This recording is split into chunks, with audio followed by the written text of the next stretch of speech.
السلام علیکم ورحمت الله وبرکاته. محترم پوښتنه کړې ده چې یو حاجي صاحب یا عمرې والا په حج یا په عمره کې مړ سي، د دې اجر شته که نسته؟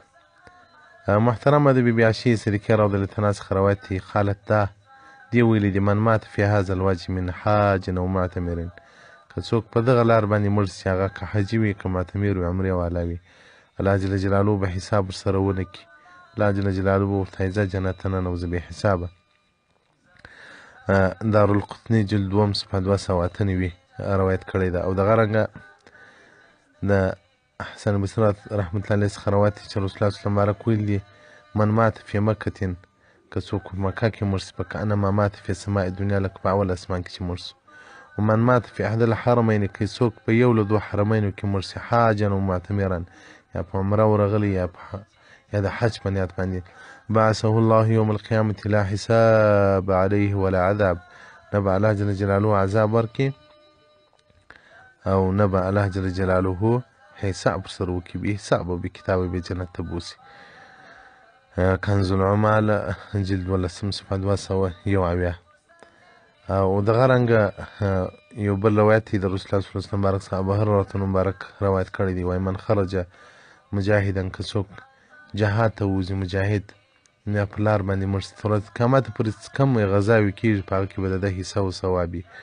ومن خرج حاجا فمات، څوک چې د حج په نیت ووځي او هغه بیا په لار کې مړ سي یا د عمرې په نیت، نو تر کومه وخته پورې چې هغه خلک حجونه کوي یا عمرې کوي، ده ته بیا الله جل جلاله ثوابونه ورکوي.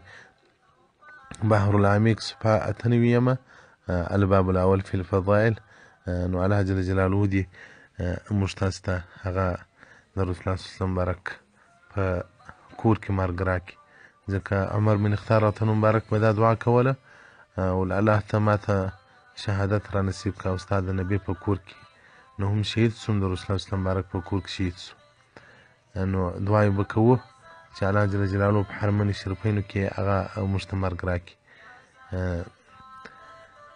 د دې خوا خو چې زه حج ته تلمه، نو خدای مال مه یې وژني چې ورځه بیت الله شریف ووینم، د بیت الله شریف څخه بعد مال خدای مه یې وژني چې زه یې ور د جانان کور ووینم. د جانان په کور کې چې مو کومې دعاې وکولې چې الله ماته دلته مرګ راکړه، نو ګوندې الله به مې بیا نصیب وکړي، الله ته به مرګ راکړي. الله جل جلاله دې مو د ده په مجاورت کې مړه کړي چې د ده په همسایګانو کې راپورته سو، د ده په کوڅه کې چې انسان مړ سي، هغه د ده همسایه دی، د جانان د کوڅې همسایه ته الله ډېر قدر وکړي. الله دې مو د ده همسایګان کړي په دنیا هم په آخرت کې. والسلام علیکم ورحمة الله.